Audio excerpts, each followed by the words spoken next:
Imagine करें कि दो प्लेट्स हैं, दो सरफेसेस हैं जिनके दरमियान हमारे पास ये फ्लूइड पड़ा हुआ है। ये एक फ्लूइड पड़ा हुआ है और यहाँ पर हमने कुछ पार्टिकल्स ड्रॉ किए हैं। इनको हम फ्लूइड मैकेनिक्स में कहते हैं कि ये फ्लूइड पार्टिकल्स हैं। यह कहलाते हैं फ्लूइड पार्टिकल्स। ये फ्लूइड पार्टिकल नंबर 1 है, ये फ्लूइड पार्टिकल नंबर 2 है, ये फ्लूइड पार्टिकल 3 है। इस तरह के बेशुमार फ्लूइड पार्टिकल आप ड्रॉ कर सकते हैं। अगर बुक्स में आप देखिए फ्लूइड पार्टिकल की टर्म यूज होगी तो हम इसको फ्लूइड पार्टिकल कह रहे होते हैं जहाँ पर कुछ मॉलिक्यूल्स हैं। हम क्या करेंगे कि यहाँ से एक फ्लूइड पार्टिकल लेके इसको हम यहाँ लिख लेंगे। थोड़ा सा इसको बड़ा कर लेते हैं, ज़ूम इन कर लेते हैं। तो ये हमारे पास एक फ्लूइड पार्टिकल हो जाएगा, यानी कि ये इसमें मॉलिक्यूल्स हैं और फ्लूइड समझें कि हमारे पास है। ये इमेजिनरी होता है। अब क्या होगा कि जब इस पे कोई फोर्स पर एरिया लगेगा, टेंजेंशियल स्ट्रेस लगेगा, या एज्यूम करें कि इसकी जो ये वाला हमारे पास इसकी बाउंड्री है, ये इस तरफ मूव कर रही है विद वेलोसिटी डेल्टा यू। अब जैसे ये इस पे ये फोर्स लगेगी, फोर्स पर एरिया लगेगा, टेंजेंशियल स्ट्रेस लगेगा, इसकी जो नई पोजीशन होगी ये यहाँ से ये कुछ यहाँ पर आ जाएगा, यानी कि ये यहाँ से इस पॉइंट से ये यहाँ पर आ जाएगा इस तरह से, यानी कि इसमें डिफॉर्मेशन आ जाएगी जब भी आप इस पे वेलोसिटी लगा रहे होंगे। इस वेलोसिटी को हम शो कर देते हैं। फॉर एग्जांपल ये डेल्टा यू है, ये हमारे पास वेलोसिटी है। अब इसमें जब डिफॉर्मेशन आया तो इसका एक एंगल बन रहा होगा, हम उसे डिनोट करते हैं डेल्टा थीटा। स्मॉल एंगल से हम इसको डिनोट करते हैं। ये जो फ्लूइड पार्टिकल है इसका जो आप समझ लें कि विड्थ समझ लें, ये हमारे पास है डेल्टा वाई। डेल्टा का मतलब होता है मैथमेटिक्स में स्मॉल। अब फ्लूइड पार्टिकल ने यहाँ से लेकर यहाँ तक जो इसमें डिफॉर्मेशन हुई है, यानी कि ये कुछ सिचुएशन इस तरह से है। अगर आप इसको देखिए, ये सिचुएशन इस तरह से है, इस तरह से है फ्लूइड, और फिर ये यहाँ पर आ गया है, यानी कि ये वाली डिफॉर्मेशन हुई है। हम इसको एक ही जगह पे शो कर रहे हैं ताकि हम कुछ कैलकुलेशंस कर सकें। मिसाल के तौर पे ये वाला पॉइंट जब यहाँ गया तो इसका जो डिस्टेंस होगा वो होगा डेल्टा यू डेल्टा टी, यानी कि हमने कौन सा फार्मूला लगाया है, S is equal to V T. ये बड़ा फेमस फिजिक्स का फार्मूला है जिसे हमने यूज किया है। इसी तरह से अगर ये डेल्टा थीटा है तो हम इसको भी डेल्टा थीटा कहेंगे। एग्जैक्टली हमें उतना ही बनाना चाहिए। ये हमारे पास एंगल है डेल्टा थीटा। ठीक है, तो ये डेल्टा यू है, ये डेल्टा थीटा है। आप जानते हैं जब भी आप किसी फ्लूइड पे, वाटर पे फॉर एग्जांपल, अगर उस पे फोर्स पर एरिया अप्लाई करते हैं, आप उस पे फोर्स पर एरिया अप्लाई करते हैं, उसमें delta theta by delta T deformation आएगी। जो एंगल होता है इसका कोई डायमेंशन नहीं होता है, नो डायमेंशन। जबकि इसका मतलब है कि जो टी है इसका डायमेंशन 1/t है। तो डिफॉर्मेशन रेट की हम बात करते हैं फ्लूइड मैकेनिक्स में, सिर्फ डिफॉर्मेशन की बात नहीं करते। तो जो भी फ्लूइड यहाँ पर पड़ा हुआ है उसमें डिफॉर्मेशन रेट हुआ है, स्ट्रेन रेट हुआ है, तो ये आपस में प्रोपोर्शनल होता है। फ्लूइड पे फोर्स पर एरिया ज्यादा अप्लाई करें वो ज्यादा फ्लो करेगा, कम अप्लाई करें कम फ्लो करेगा। तो इसको हम कहते हैं कि stress is directly proportional to delta theta over delta T. अब इस फ्लो को जो चीज रेजिस्ट कर रही होगी वो आमतौर पे उसकी विस्कोसिटी होती है, यानी कि इसको हम लिख सकते हैं tau is equal to mu delta theta by delta T, और इसको हम इक्वेशन नंबर 1 कहते हैं। और यहाँ पर ये जो म्यू है, म्यू इज डायनामिक विस्कोसिटी। ठीक है, इसको आप इस तरह से अंडरस्टैंड करें कि जब भी आप कोई किसी कार पे फोर्स लगाई जाती है, किसी कार पे फोर्स लगाई जाती है,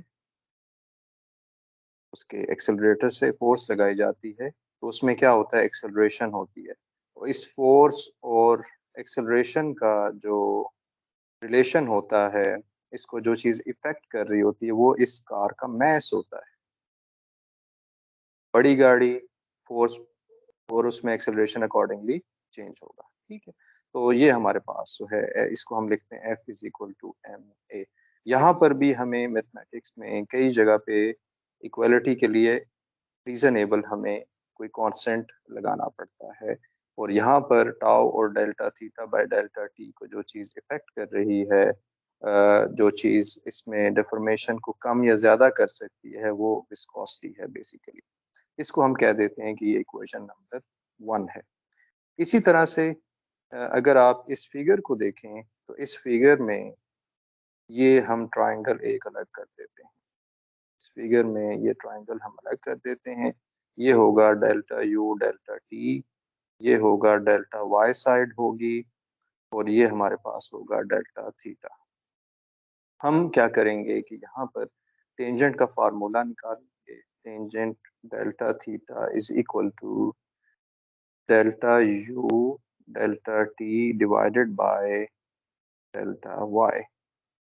ठीक है, हमने ये टेंजेंट का फार्मूला लगा दिया। यहाँ पर टेंजेंट हमारे पास इसके इक्वल होता है। अब यहाँ पर हम डेल्टा थीटा को बहुत स्मॉल रखना चाहते हैं ताकि एरर कम से कम आए। When delta theta approaches to 0, then tangent delta theta is approximately equal to delta theta। ये आपने लीनियराइजेशन कैलकुलस 1 में सीखा हुआ है। तो इसका मतलब है कि लेफ्ट हैंड साइड हो जाएगी delta theta is equal to delta U delta T by delta Y. यहाँ से आप ये कीजिए कि डेल्टा मैथमेटिक्स अप्लाई कीजिए, delta theta by delta T कर दें और डेल्टा यू बाय डेल्टा कीजिए, और फिर यहाँ पर लिमिट अप्लाई कर दें। Applying limits, applying limits. अब हम स्मॉल क्वांटिटीज की तरफ जा रहे हैं। आपको कैलकुलस में याद है कि हम लिमिट्स अप्लाई किया करते थे ताकि हमें ज़्यादा एक्यूरेट आंसर मिल जाए, इंटरवल की बजाय पॉइंट पे आंसर मिल जाए। तो इस केस में हम डेल्टा टी को स्मॉल करना चाहते हैं, डेल्टा टी अप्रोचेस टू 0, और डेल्टा वाई को स्मॉल करना चाहते हैं ताकि ये जो आपका फ्लूइड पार्टिकल है, जब डेल्टा वाई स्मॉल होगा तो ये छोटा हो जाएगा। जब डेल्टा टी हमारे पास स्मॉल होगा तो डिफॉर्मेशन कम से कम जगह पे आप देख सकेंगे। तो ये दो हमने एजम्पशन यहाँ पर लिए हैं कि डेल्टा टी को स्मॉल कर दें या आप डेल्टा वाई को स्मॉल कर दें। और वो डेल्टा थीटा जब वो कब होगा, जब डेल्टा थीटा स्मॉल होगा, यानी कि अगर ये एंगल इस तरह से है, डेल्टा थीटा को स्मॉल करेंगे तो ये डेल्टा यू डेल्टा टी, ये डेल्टा टी, ये वाला भी हमारे पास स्मॉल हो जाएगा। ठीक है, तो ये हमारे पास assumption है। यहाँ ये अप्लाई कर देते हैं। Limit delta t approaches to 0, delta theta by delta t is equal to limit delta y approaches to 0, delta u by delta y. और जब आपको पता है कि जब इंटरवल पे ये लिमिट होती है, तो हम जब लिमिट अप्लाई करते हैं तो ये इंस्टेंटेनियस लिमिट में चला जाता है, d theta by d t d u by d y. हमने यहाँ पर सिर्फ ये प्रूफ किया है कि d theta by d t d u by d y के इक्वल होता है।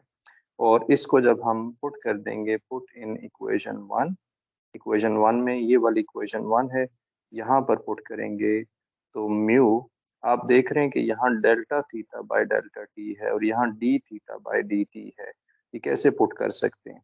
जब आप डेल्टा टी को स्मॉल कर रहे होंगे तो आपको यहाँ पर भी डेल्टा टी को स्मॉल करना पड़ेगा, जिसका मतलब है कि आपको एक स्टेप यहाँ पर अंडरस्टैंडिंग के लिए मैं लिख देता हूँ कि लिमिट, जब आपने डेल्टा टी यहाँ अप्रोचेस टू ज़ीरो किया तो ये यहाँ पर भी आपने अप्रोचेस टू ज़ीरो किया, या आप इसको ऐसे कह सकते हैं कि म्यू, आप अगर ये वाला स्टेप इसकी जगह पे ये पुट कर दें, limit delta y approaches to zero delta u by delta y, तो ये आ जाएगा mu d u by d y. या तो ऐसे लिखिए या इस पे आप लिमिट अप्लाई करें, limit delta t approaches to zero tau limit delta t approaches to zero del mu delta theta by delta T, और ये आ जाएगा d theta by d t. दोनों तरीके से आप कर सकते हैं, आपको कोई एक तरीका यहाँ पर लिखना होगा। तो टाउ हमारे पास किसके इक्वल हो गया, टाउ हमारे पास इक्वल हो गया, tau is equal to mu, tau is equal to mu d u by d y के, ये इसके इक्वल आ जाएगा। यहाँ पर हमारे पास एक बड़ी फेमस इक्वेशन आ चुकी है, इसको हम कहते हैं Newton's Newton's law of viscosity, Newton's law of viscosity इसको कहते हैं। बहुत फेमस ये इक्वेशन है, और इसके लिए जो वेलोसिटी फील्ड है, अगर हम उस वेलोसिटी फील्ड की बात करें कि कौन सा वेलोसिटी फील्ड है, तो वेलोसिटी फील्ड इसके लिए है u is a function of y, v0 है, w0 है। तो तब हमारे पास ये न्यूटन्स लॉ ऑफ विस्कोसिटी हमें मिल रहा है। इसको हम अगर फर्दर एक्सप्लेन करें, यहाँ पर इसे एक्सप्लेन करते हैं।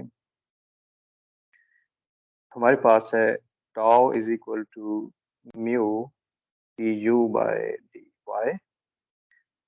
टाउ की डायमेंशन आपको पता है, tau is force per area, इसकी डायमेंशन आप निकाल सकते हैं। D u by d y की डायमेंशन हमारे पास है 1/t, ये डायमेंशन है। ये तमाम डायमेंशन आप निकाल लीजिएगा, तो म्यू की जो डायमेंशन बन रही होगी वो हमारे पास बन रही होगी m l-1 t-1, ये इसकी डायमेंशन बन रही होगी। तो आपने इस डायमेंशन को याद रखना है, क्योंकि फ्लूइड मैकेनिक्स में डायनामिक विस्कोसिटी, इसको हम डायनामिक विस्कोसिटी कहते हैं या कोफिशिएंट ऑफ विस्कोसिटी भी कहते हैं, ये बहुत ज़्यादा हम इसको फेस करते हैं।